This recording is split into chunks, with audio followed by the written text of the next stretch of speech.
Yo, what is happening, people? Welcome back to the podcast. It's been a while. Today we've got a very special guest, very smart and muscular brother, mashallah. Brother Ifam. You're mocking it, bro. Nah, come on, bro. Assalamu alaikum, bro. Assalamu alaikum, brother. Welcome. Pleasure to have you on. Get ready for this episode, guys. It's going to be a good one. So, what are you working in at the moment, bro? Because we studied biochem together, yeah? Yeah. And we'll go back some stories maybe about that time as well. But we study biochem together, but you're not in the biochem field now, right? So I'm in the tech industry now. I'm a data engineer. So it's a very coding based job. It's very programming heavy.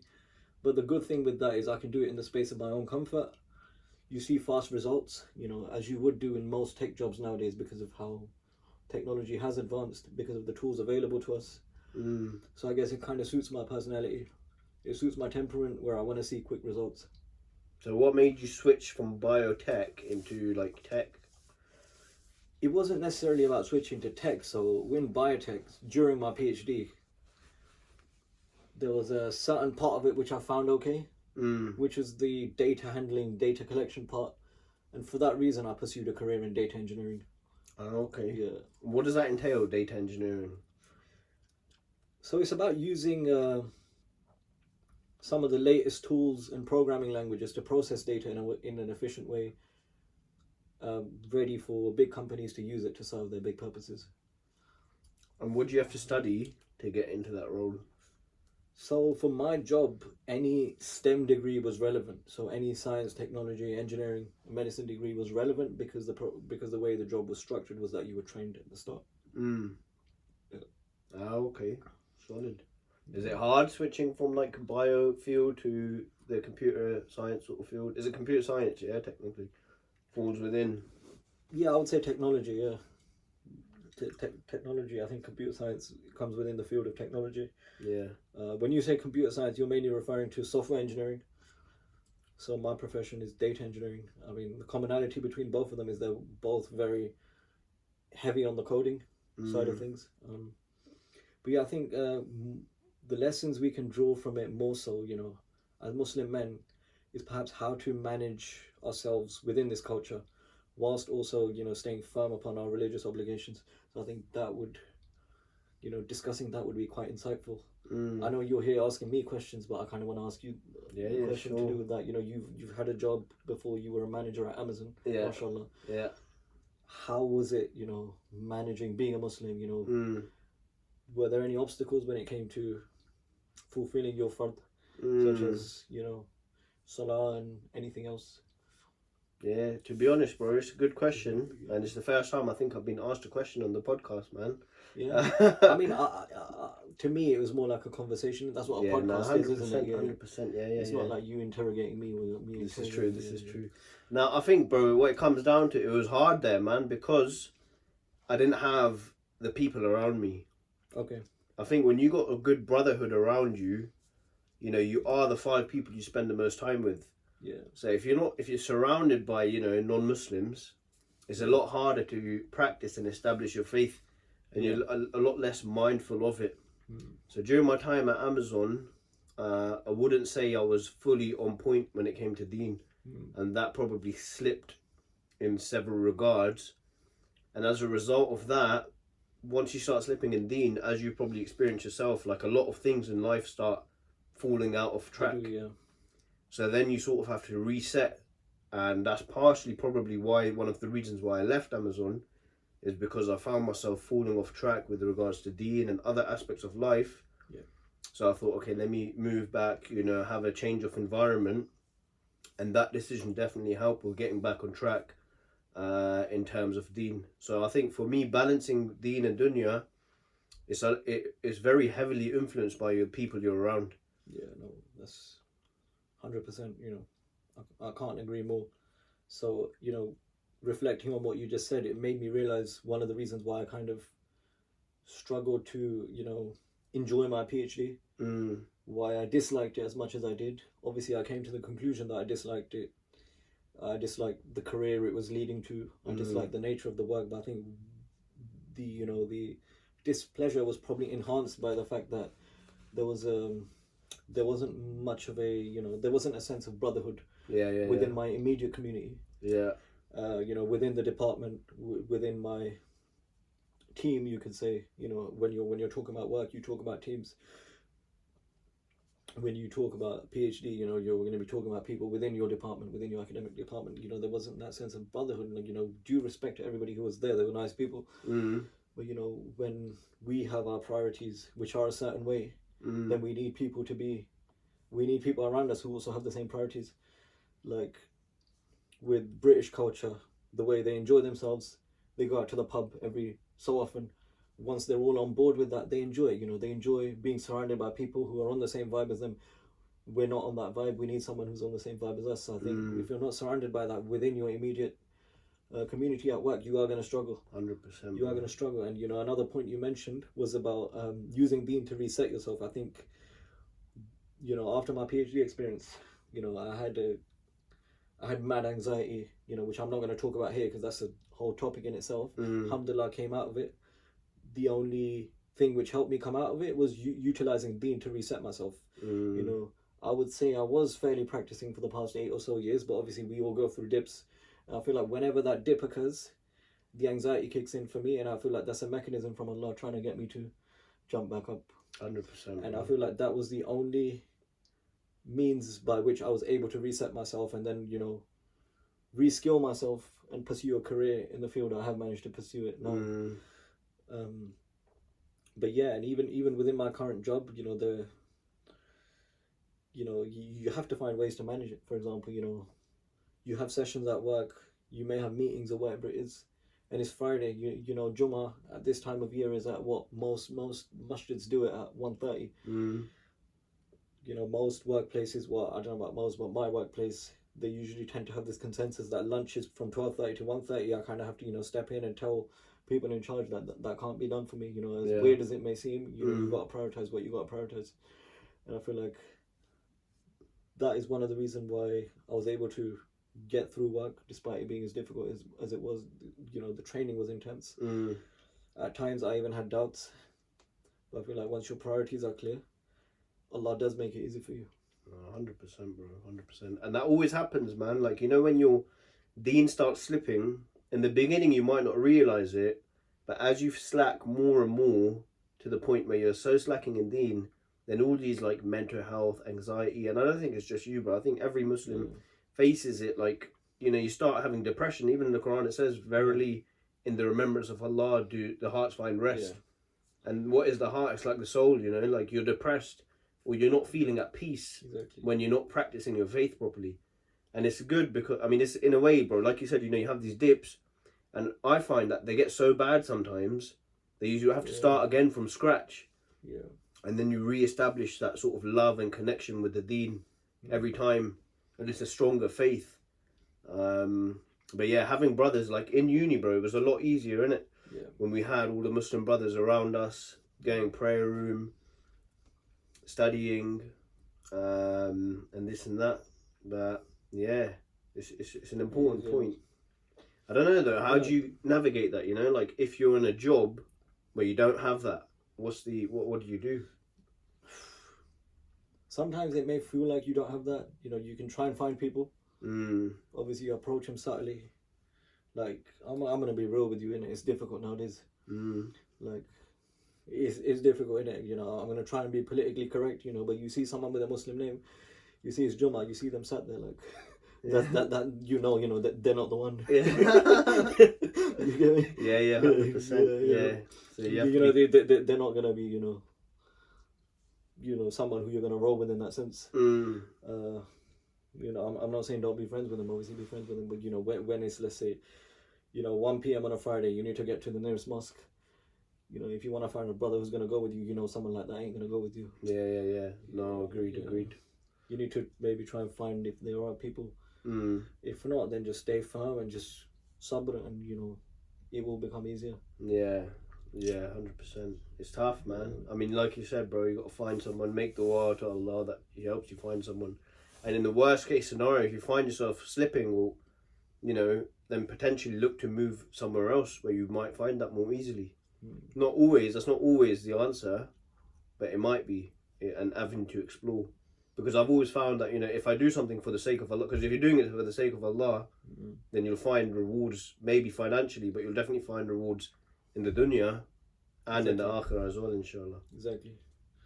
You know, like, yeah, whatever you do for the sake of Allah, life will be made easier. Life would be made easier. You know, a lot of people, it's kind of off topic, but kind of on topic as well. You know, it relates to the purpose of doing things for the sake of Allah.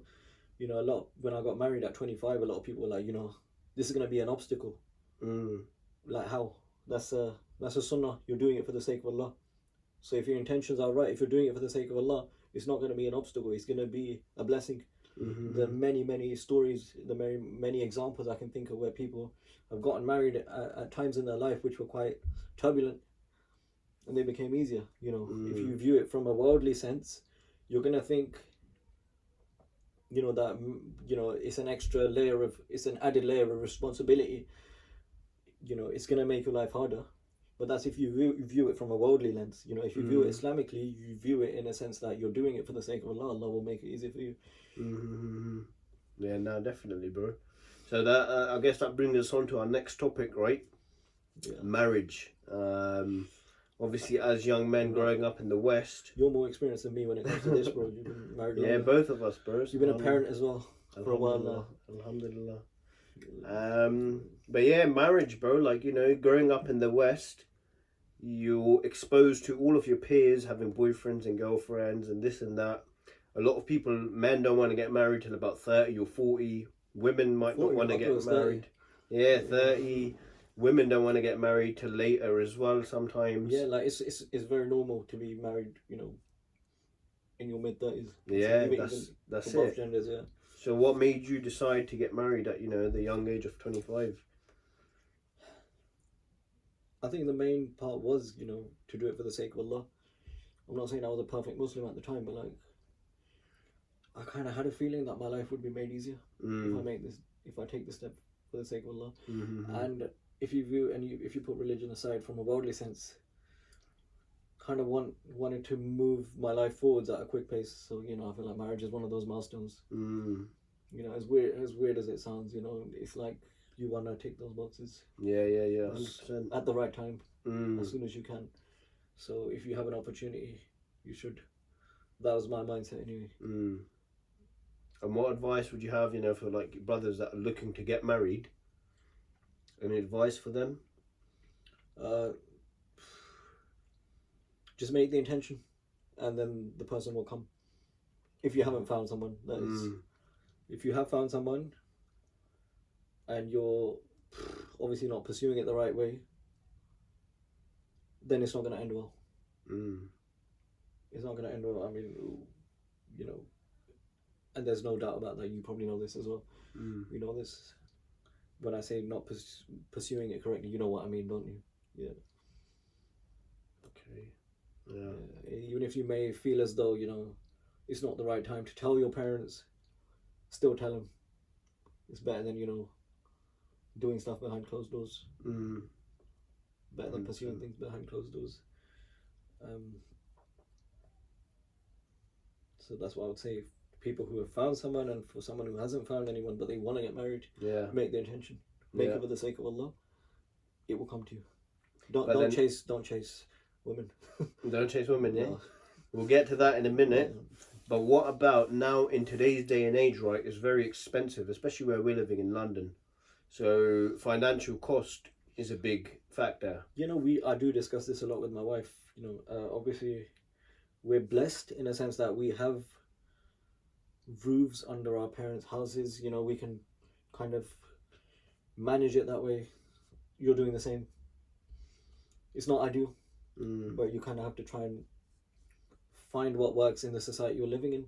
If we can afford it, then by all means by all means go and find a place, you know, down the road where you're in close proximity with your parents. With me, the issue is, you know, my in-laws are in Birmingham, my parents are here in London, which is, you know, I have to do a lot of traveling. You know, when you view it on paper, my parents were quite, you know, overwhelmed by the idea of how I'm going to have to travel as much as I'm going to have to travel, because I feel like a lot of it is to do with barakah. You know, we worry a lot about money, but I think what matters more is whether there's barakah in our wealth. When there is, you know, it multiplies. in ways you don't realize, Subhanallah. and fulfilling those financial responsibilities becomes easier. Yeah. So I feel like so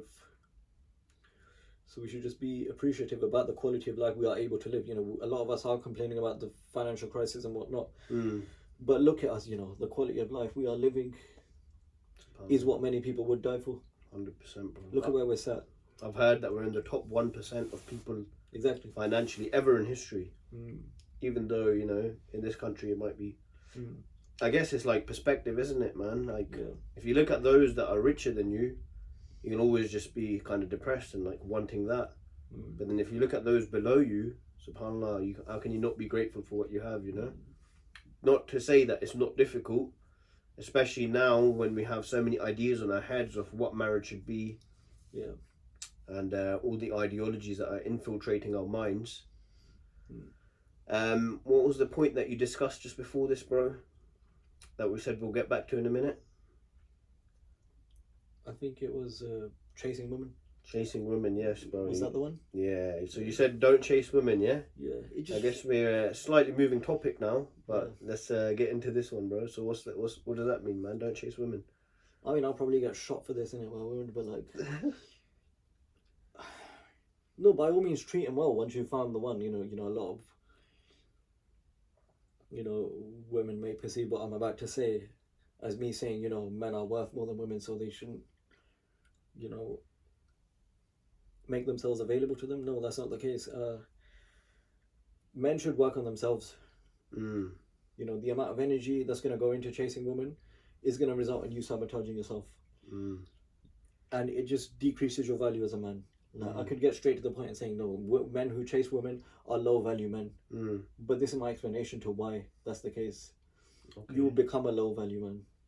Lower, your value will become lower than it is.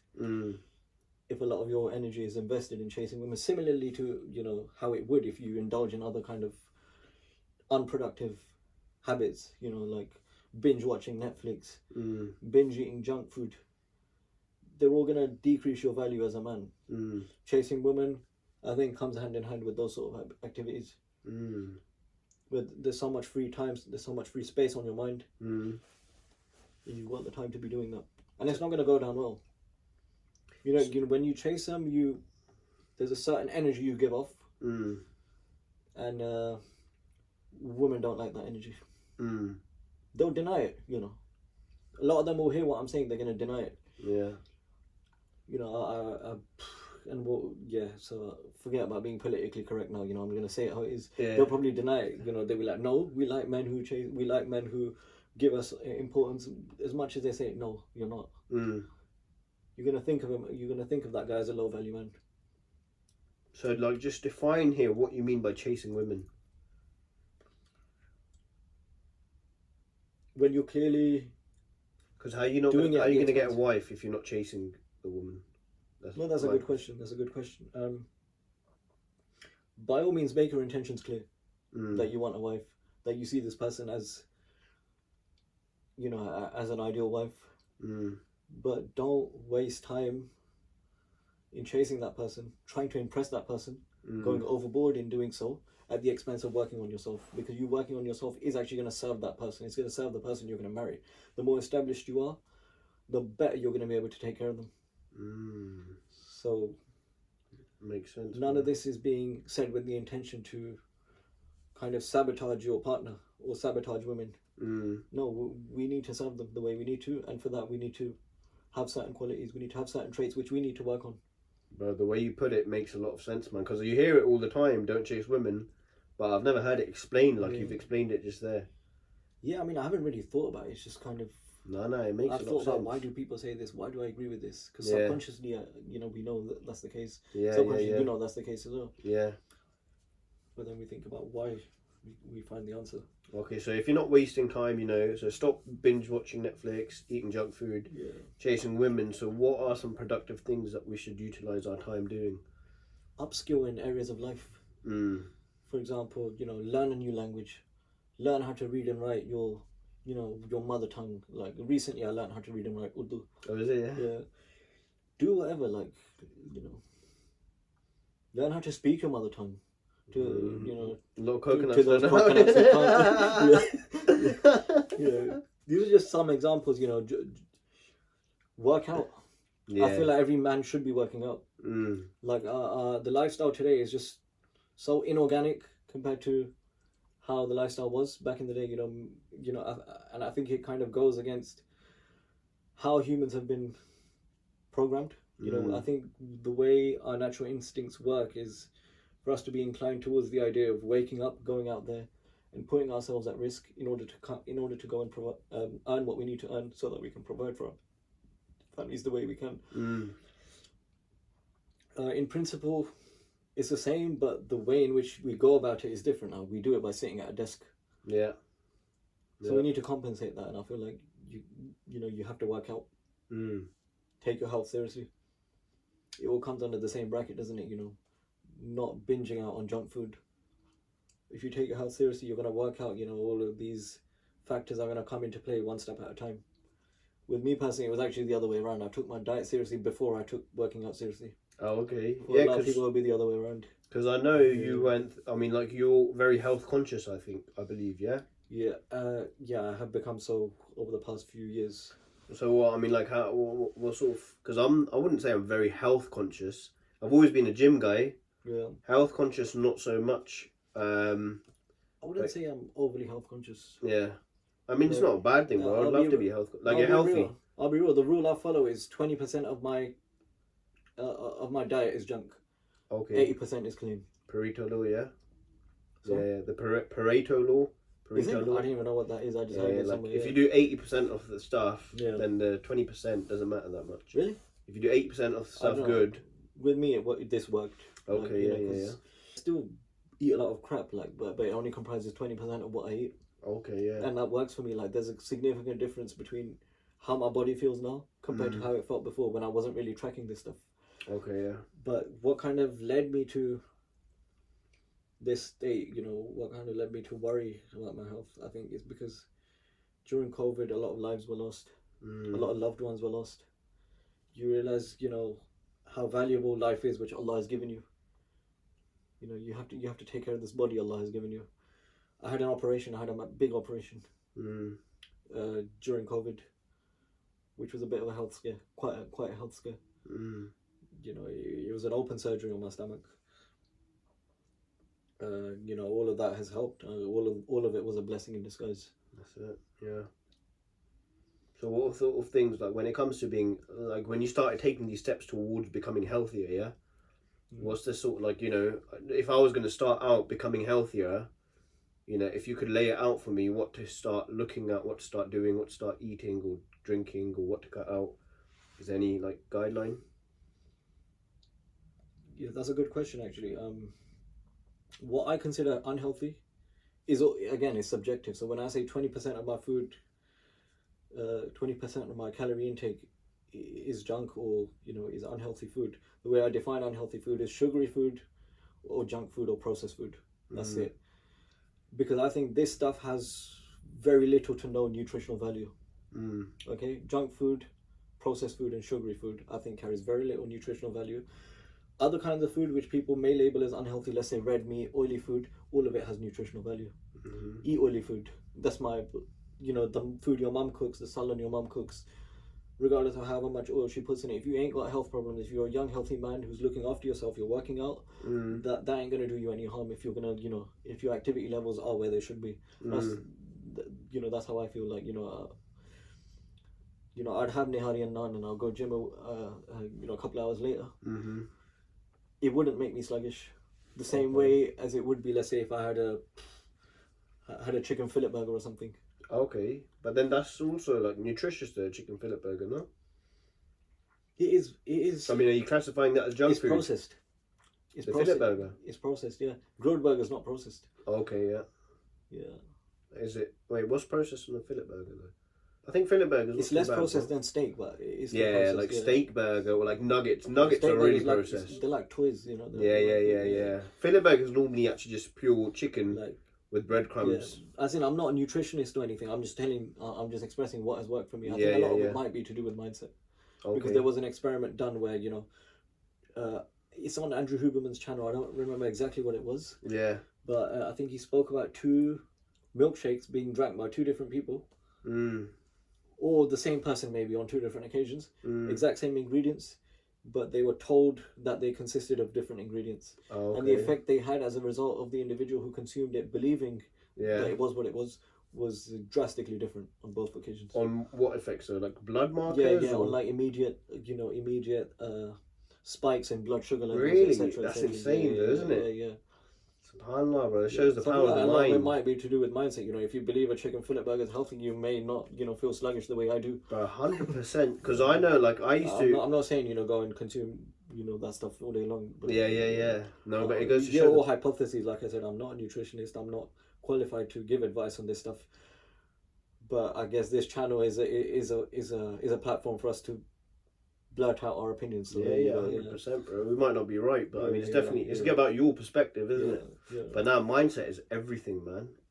Okay, but like okay, so that's one of your guidelines, yeah. 80%, 20%. I think that's a good rule. What other things did you learn, bro? Because you must have learned a lot when you're going through this journey, because we all go through different journeys and we learn so much. And then I'm trying to understand what you've learned from that, basically. Like any other insights. I mean, in what particular area? Just diet-wise, because I think the main aspect is diet, right? Or health in general? Or health in general, yeah. Yeah. When it comes to, I'll ask you this question actually, because you've been more into working out. You've been more into, all this building muscle mass kind of mindset long before I was. I remember when we were at uni, you used to take it as seriously as I take it now. Okay, yeah. I was just like here and there. What kind of supplements do you think are safe and should be used? I think we were discussing mass gainer earlier on, and I think I saw mass gainer in your chicken. I'm like, bruv, don't have this. I said you can make your own mass gainer with protein shakes. Yeah. Because if you add stuff like yogurt, milk, oats, you're gonna have you're gonna be consuming the kind of calories you'd be consuming from a mass gainer. But all of this has nutritional value. With the mass gainer, it's just full of sugar. Yeah. Which goes back to my point about sugar not having nutritional value. Yeah, 100%. And I think you agreed. You said yourself you don't consume it. Yeah, I don't anymore. I need to cut. I'm cutting now. For a guy who's naturally skinny like me, I need some sort of mass gainer, but I make my own. Yeah, so that's about the better supplements, option, I think you're in a better position to speak to me about supplements. Supplements, yeah. I mean, like we said, bro, whey protein. Basically, in order to gain muscle, right, you should be aiming for 0.8 grams to 1.5 grams, but 1 gram per pound of body weight is a good baseline. So if you weigh, say, 70 kg, that's 156 pounds, you should be having 156 grams of protein, yeah? Yeah. So I do weigh 70 kg, by the way, but for me, I'm going to be real with you, even 120 to 130 grams does it for me. Yeah, I mean, that's probably 0.8, isn't it? When I say does it for me, I mean it is allowing me to gain muscle mass. Yeah. So when I go on, my gym has a machine. Yeah. I don't know how accurate it is. It may not be accurate, but like if there's an increase, I'm sure it would detect there is an increase in muscle mass. It measures your muscle mass, it measures your body fat, it measures your hydration. Yeah.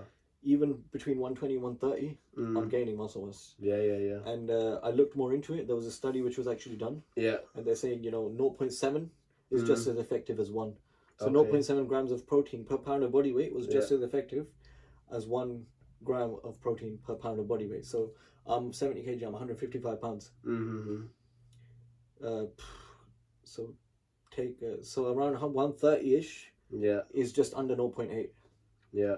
For me. Yeah. So generally, if you're bulking, you can get away with the lower end because you're getting all of the anabolic input from the carbs, from the fats. Yeah. Whereas if you're cutting, then you should be aiming higher because in order to retain the muscle mass. Because when you're cutting, I think you're trying to lose fat and gain muscle at the same time. Exactly. Or if not gain muscle, at least maintain the muscle. So your body will try to get rid of its muscle. So if you up your nitrogen intake, your protein intake, then it's going to retain more muscle. But yeah, so whey protein is a good supplement if you're not able to get enough protein from your diet. But and that's normally if you're heavier. So like I'm like 95 kilos, so that's like 220 pounds, 215. You're probably carrying a lot of muscle. I was saying this earlier. Yeah. You do like for you, someone my height, we're the same height roughly. Yeah. For you to be 95 kgs, so you're 25 kilos heavier than me. Yeah. For you to not look motu. Yeah.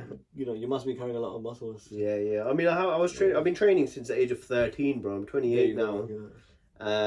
Now I've obviously not trained for the last 8 months. I just got back into it last month, so I'm just cutting now. But yeah, supplements, bro. I'd say whey protein for those who struggle to get enough protein from their diet. Yeah. Creatine is actually really good. I'm actually just starting again today. Come to that. I wanted you to mention it first. So the only two I take are whey protein and creatine. Yeah, creatine is really good. It's got a lot of physical benefits, and it's actually supposedly really good for overall health, cognition. It's been around for long enough for people to be confident that it is as safe as it is as well. Yeah, 100%. I mean, I've never heard of any side effects from creatine. I've heard people talk about hair loss, but I don't think there's that much substance to that claim. So creatine is good, and then like other supplement, that's all you really need. You don't even need them really. I barely ever took protein shakes. It's only if you're struggling to get it from your diet. Creatine is good. It'll add that water weight. It'll add that muscle endurance, mental. Yeah. Caffeine is really good, especially if you're cutting. It's a natural stimulant. Loads of studies on it. It's very safe, and it helps to increase your focus, attention, this and that. I love caffeine. Most people don't. A lot of people don't like caffeine. I don't do coffee. You don't do coffee? I do tea, but that's just me personally. I mean, that's still caffeine a little bit though, isn't it? Yeah. But you're not doing it for like performance benefits. I do it to wake myself up in the mornings. Yeah. That's it really. Maybe a multivitamin if you're not getting enough of a healthy diet. Yeah. Is normally you probably pee half of the vitamin stuff out because your body can only take a certain amount. But it wouldn't hurt. I found ZMA very helpful, so magnesium before bed, because you don't really, unless you're eating good, mixed, balanced diet, getting your nuts in and stuff, high magnesium foods, most people are quite deficient in magnesium. So if you take magnesium before you sleep, bro, you get a really nice sleep, man. Us brown people, us desi people, we're all deficient in vitamin D. Yeah, vitamin D as well. True. I did take it at one point. I might need to get back on it. Is it that deep, Or... Vitamin D is very important, man. I mean I guess a lot when you read into it, bro, it's like one of the most important, and we're probably all so deficient in it. I was looking at some data from COVID, related to deaths and morbidity. Yeah. And there was a clear correlation between, people of the same age group. When assessing people within a given age group, there's a clear correlation between their vitamin D levels and the activity of their immune system, I can imagine. and therefore their death rates that were observed. Yeah. I mean, that's what kind of got me into vitamin D supplements. Yeah, I think that's a very important one, man. And it's also very important for men as well because it's a part of the pathway for testosterone production. Vitamin D, zinc, magnesium, maybe. Actually, one interesting topic here. So on my other channel, link in the bio, I've talked about study drugs, modafinil. Do you have any insight or do you have any input? Because you're a very academic guy. Any insight or any input onto, using chemicals to enhance, your focus and attention? Have you ever had issues with attention and focus? Or do you like caffeine? Like, how would you advise people to study? Actually, that's a good topic to get into as well, studying. I mean, I'm not going to condone the use of drugs which shouldn't be used unless you're diagnosed with a particular condition. So these drugs which you're talking about, they're for people who have been diagnosed with ADHD. Yeah. I personally think I have ADHD. Oh, really? I think I have worse ADHD than some people who've been diagnosed with ADHD, but then again, I can't diagnose myself with it. And what makes you say that? I just know it's really bad. Like even at work, even when we're going through training, I have the worst focus. Okay. Yeah, I have worse focus than anyone I know.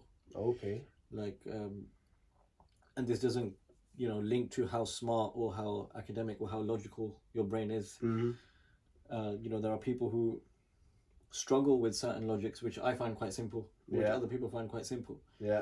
But their focus is better than mine or somebody else's. Yeah. So I feel like they're two different things, but focus is something I really struggle with. And it does matter because, you can't be clueless. 100%, yeah. At work or if you're studying at uni, you can't be clueless. But then again, these drugs will help. They will help everyone, but doesn't mean you go use them. It's like alcohol will help you, drown your sorrows. Doesn't mean you go use it. So yeah, that's my take on it. You should, unless you're diagnosed and you're told to use it, don't use it. Like it's not worth. Yeah. You're gonna use it. Cool. You're gonna use it once or twice. It's not gonna have an effect on the chemistry of your brain in the long term. but then you're going to get hooked onto it, then you're going to become reliant on it, then you're not going to be able to work without it. No, And the damage that will accumulate as a result of it, I don't think is worth it. It's true. You can disagree, but like... No, I agree. Yeah. Like, I mean, I done that as an experiment with modafinil. It was good. Yeah. But, you know, one day you don't take it, bro, your mind is like zombie. So how did you, because we'll do this as a topic as well, studying, right? How did you go about, you know, it's hard to focus, it's hard to concentrate. A lot of the viewers are up and coming, you know, maybe doing the A-levels, university. How do you focus and sit down to get the results? It's not been easy. It's not easy. Like, there are bursts of motivation I have which last a year. Okay. Where I just feel like I'm super smart, and then there's a year which follows on from it where I feel useless. It's not been easy, and I think it may be a sign or symptom of something, but alhamdulillah, I have managed to get through the education system. Yeah, bro. I mean, like, I don't know if you want me to say, bro, but you've done, you know, you've got good A-levels, bachelor's, master's, and you started your PhD as well. So it's very academic based, you know. And bro, you know, mashallah, you're a very smart guy, I think, man, especially when it comes to logical and... I wouldn't say so compared to the people I'm surrounded by. You know, I have been surrounded by at uni and at work, including yourself. You know, you were, of course, I didn't feel like I was any smarter than you. No, mashallah, you're a smart guy, bro. We were on the same page, more or less. Okay, and then, so I guess we've covered, is there anything else to touch upon when it comes to health? Anything we missed out? Mental health, bro, I feel like you've done all the talking, so I'll talk about it myself. Yeah, you know, I think as a Muslim, as a male, you do experience, I think everyone experiences phases of declining mental health. And it's especially more common when you're, like we said, falling short when it comes to religious practices. And this manifests as different things for different people. For me, it would be, you know, falling into like junk food, probably spending too much time at home, not going out as much. You know, you might just want to spend more times indoors. So in a way, it's sort of a depression because you're not living, you're not going gym anymore. You're not doing all the things that you do, and less things bring you pleasure in life. Probably because you've been living in a way where you're seeking short-term pleasure for so long, and it's probably your dopamine systems are fried out. So you don't experience pleasure in anything. And then when you reset your cognitive like outlook on life, and you realize that everything you experience is a blessing, your mental health starts to pick up, and you start to get back on track. You're exercising again, you're going out again, and this and that. So for me, mental health is definitely, I think it's something everyone experiences, but then obviously some people are clinically depressed, maybe due to biochemical conditions, hormonal conditions. But I do think it might be something that's a bit overblown in media today, and there's a lot more emphasis on it than there should be. I agree. So I think there are many reasons why a lot of people may have this biochemical imbalance. You know, for them to be diagnosed with clinical depression or any, you know, or a range of other mental health conditions. I feel like this may be a controversial view. But I feel like you have the means, you know, most of us have the means to deal with and overcome it. And, you know, as Muslims, our mindset should be, you know, that it's just a test for us to, you know, make use of the means we have been given in order to overcome it. But yeah, like you said, the lifestyle is very different today. You know, it's, you know, the kind of quick dopamine hits that we're constantly craving have made our brain chemistry the way it is. You know, we're more prone to anxiety, we're more prone to depression, etc. And I do strongly believe, you know, even though some people may be genetically more predisposed to these kind of illnesses, the trigger is always environmental.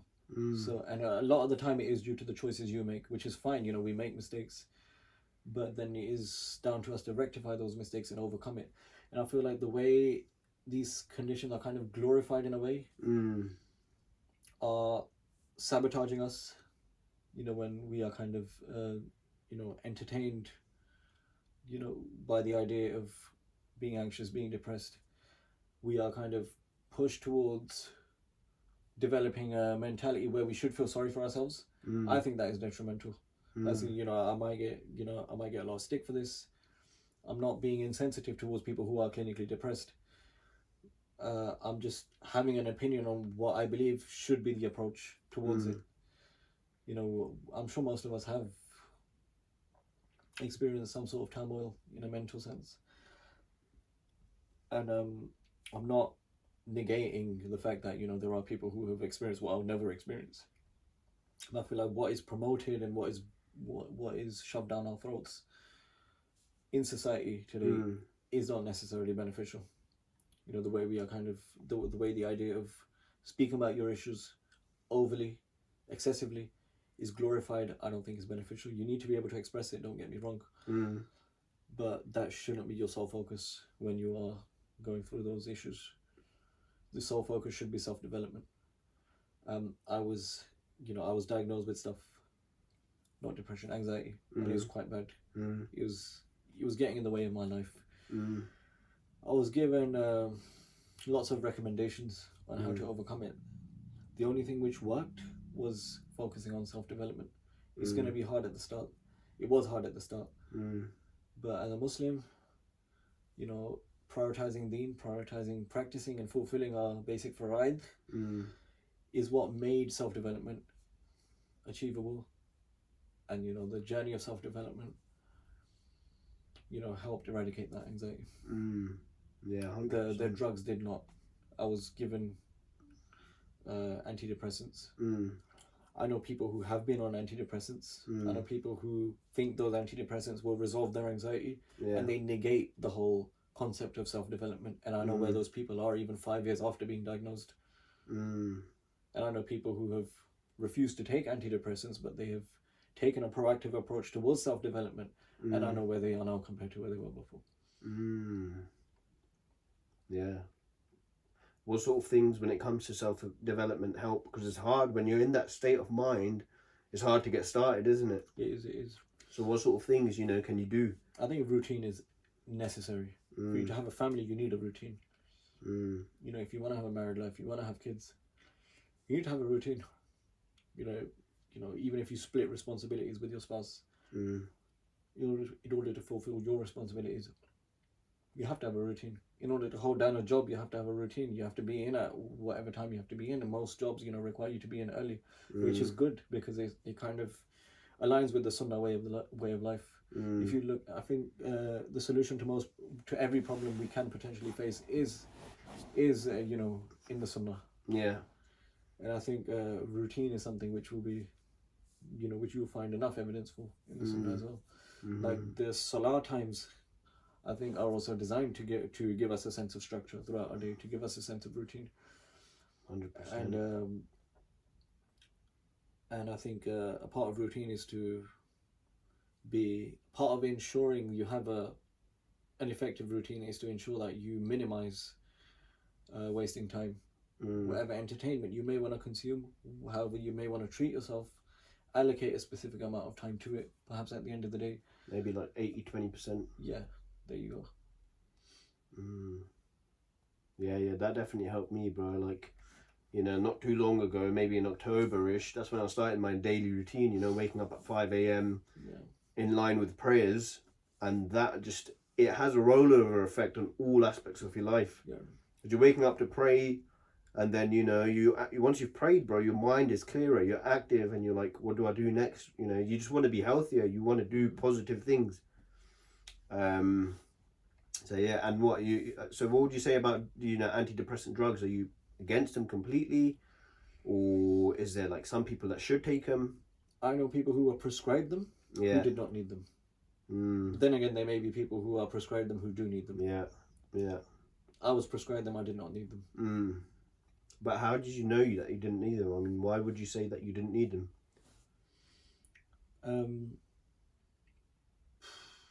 The fact that it worked for me, you know, I came out of it without needing to use them. Yeah. And I feel like, based on what I've witnessed around me, I've you know, I've seen the difference. Like I said, I've seen the difference between people who have taken that approach and people who have taken that approach. Yeah. And I feel like their level and the nature of their anxiety or the nature of their depression was I can't comment on depression, but I, you know, based on how those individuals opened up to me, I feel like the nature of what they were experiencing was quite similar. Okay. Yeah. That's my perception. You know, I'm not forming outright judgments. Yeah. Yeah. I know how bad mine was because I know what kind of hurdles it caused for me in life. You know, I'm here sitting with you, chilling. Perhaps back then, I wouldn't have been, you know, the anxiety was so bad that I wouldn't have been able to do this. Yeah. Yeah. And I think it's. I think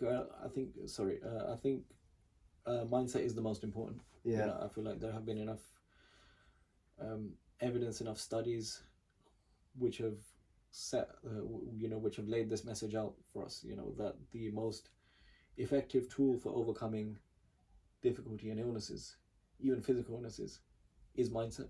You know, I'm not saying that alone will work in many cases. You know, when you're clinically ill, you're critically ill, mindset alone is not going to cure you, but I still feel it's the most, it's the factor which contributes the most. And I feel like wanting to turn to pills reflects a mindset where you want a quick fix. Shortcut. Yeah, and that's not going to work to give you a long-term fix. A quick fix is not going to give you a long-term fix. And I feel it reflects, you know, reflects that mindset. It reflects you as being an individual who has a lazy mindset in a way, where you want a quick fix and you don't want to work to achieve something. That's true, actually. Because like I said, many individuals I know who want to take that path are the same individuals who refuse the self-development path. And while it seems easier in the short term, it's probably worse in the long term, taking the shortcuts. Yeah, I mean, I don't think they've been around long enough for us to know what kind of this is true. long-term effects they have as well. I'm not trying to scare anyone, but like, this is true. Reflecting what my mindset was behind the choices I made. Yeah. I don't know, man. Fitness, bro. Don't know if you guys know Ifan before, yeah, but how much did you used to weigh, bro? Not too long ago. I would be embarrassed to walk out in a t-shirt. As in, I'm still nothing special, but I feel more normal now. Subhanallah, bro. Mashallah, you put on a lot of mass there, isn't it? And I don't want to put nazar on you, bro, but it's good to guide and influence the young brothers and anyone that's trying to get in shape, because that's very important it's to funny you. how someone my size, you know, very, still I'd say small size, and you know, when you're talking about someone my size having put on loads of mass, you can imagine how skinny I must have been before. So how's that journey been, man? Because bro, you've actually put on a lot of mass. It's improved my confidence a lot. Yeah, I would say maybe. Yeah, 100%. Yeah. Like in the winter, it would be okay. You know, you'd wear a jacket. Jumper and that, When I wear a jacket or a jumper now, I still look the same-ish as I did before. Yeah. Despite the difference in mass, but like. Yeah. Nah, to be honest, bro, I saw you in like a loose t-shirt, bro. I was like, bro, you put on a lot of mass, man. Mashallah. So what's been your like journey on, you know, bulking up? I mean, this will probably be beneficial for people who are trying to gain weight, right? Yeah. I don't think there's many people like that. Most people are trying to lose it. Nah, there's loads, bro. Loads. Yeah, people who think they're excessively skinny. Yeah. They're struggling to put on mass. I've been there. You know, I think the illusion a lot of us have is that we feel like we're eating a lot. And I think the reason for that is our appetite is quite low, in a sense that we don't eat much throughout the day. So because we don't eat much, our hunger builds up. And when our hunger builds up, in one sitting, we kind of tend to eat a lot. Yeah. Or what other people may view as a lot. Yeah. Because, but the reason for that is because we're not eating a healthy amount to begin with. Yeah. So we kind of have to go all out in one go. So it creates the illusion that we eat a lot, because you know how we bloat up, we fill ourselves up, and then we wonder why we're not putting on weight when we're eating a lot. But if we actually count our calories throughout the day, we'll realize we're not eating much. Okay. So it's the counting calories which helped. Because a lot of people like that are skinny, they'll say they're hard gainers. Yeah, that same, that was the mindset I had. Yeah. I mean, there can be some variation in a sense that, I was speaking to you about this, right? For me to stay at 70 kg, which is a very normal weight for someone my height, the amount of calories I need to eat is a lot higher than Yeah, a lot, bro. what, let's say someone like you would need to if you were to stay at 70. Probably, yeah. 27. So yeah, that's the difference between hard gainer, but that difference isn't much. Yeah, It's only, I think, it only varies by 100 to 200 calories, and that's one chocolate bar. Yeah. That's one chocolate bar. Yeah. So it's not going to vary much. Yeah. So if you're not putting on weight, the chances are you're not eating enough. Not the chances are you are not eating enough. You need to count your calories. Yeah. You need to figure out what your maintenance calories are for your weight, for your height, and then add a few hundred. What did you do? Did you start off with like 200 extra, 500? Yeah, so I think I added my maintenance was really low when I was a lot lighter. Yeah, I can imagine, yeah. So let's say I started off with about 2,500, 2,600, which would put me in a surplus. Yeah. But then that would put me in a maintenance. Once I gained and got to a certain weight, I wouldn't gain any more by consuming 2,500 to 2,600. But by the time I reached that weight, my stomach was trained to eat that much. My appetite kind of adjusted itself to a point where then I could shift out by another couple of hundred. If I went from eating 1,800 calories a day to 3,000 calories overnight, that's not going to work. You'll end up putting a lot of fat as well, I'm not going to be able to digest it. I'm not going to be able to actually eat that much physically. Yeah. Was it a challenge, like increasing it by 5? It was, but like your appetite adjusts itself over time. It's been months, after months it will adjust itself. It will be difficult at the start. And with what about with desi food? It's a bit harder to count calories and all that, yeah? Yeah, you kind of have to just use your intuition. On MyFitnessPal, you can write down what the food is.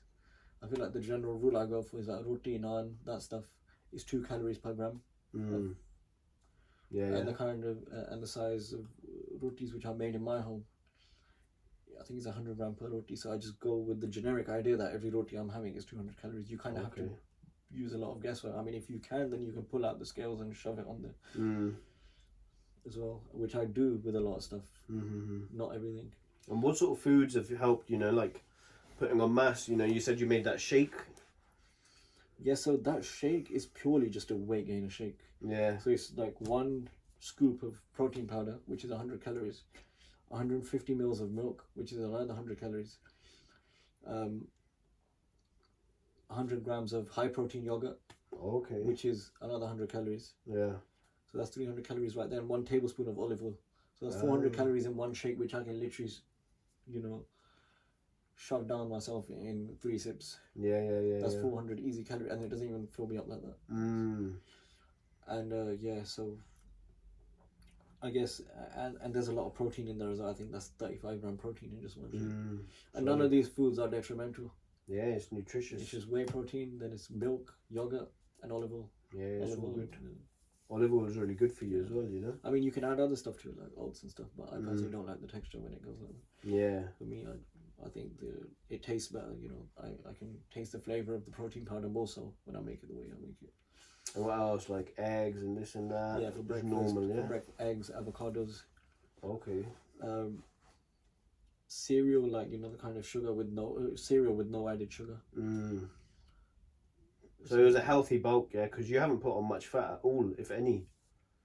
I mean, compared to before, there is a lot. Okay.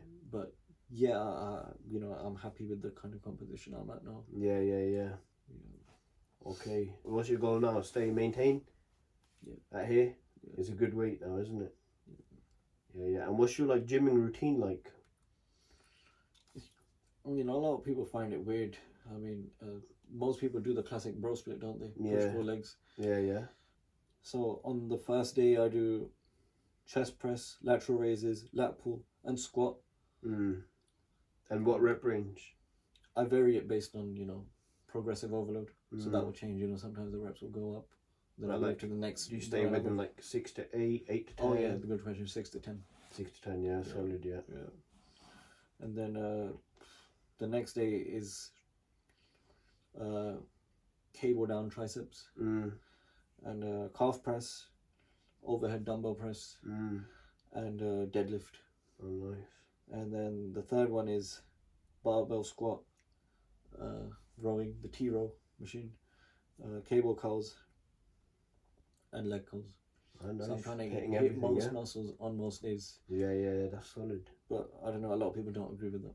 Nah, I mean, like, to be fair, anything works really. Yeah, anything works But as long as you're working out. That's it. my vision. That's the main thing. Because these little things, you know, if you're hitting it once or twice a week, it won't make that much difference, innit? Overthinking it, yeah. Basically, as long as you're going gym, eating in a surplus, yeah, you'll put on size. yeah. I think that probably covers everything, and it's a good time. What's the time now, bro? Yeah, I think that's a good time. Yeah. Perfect time. Inshallah, it's been a nice catch up. I want to get more into details on the next episode with certain topics. Inshallah. But it's been a very good brief introduction, bro. Jazakallah. Inshallah, on the next episode, we'll see you again, bro. Inshallah. Inshallah. Assalamu alaikum, people. So.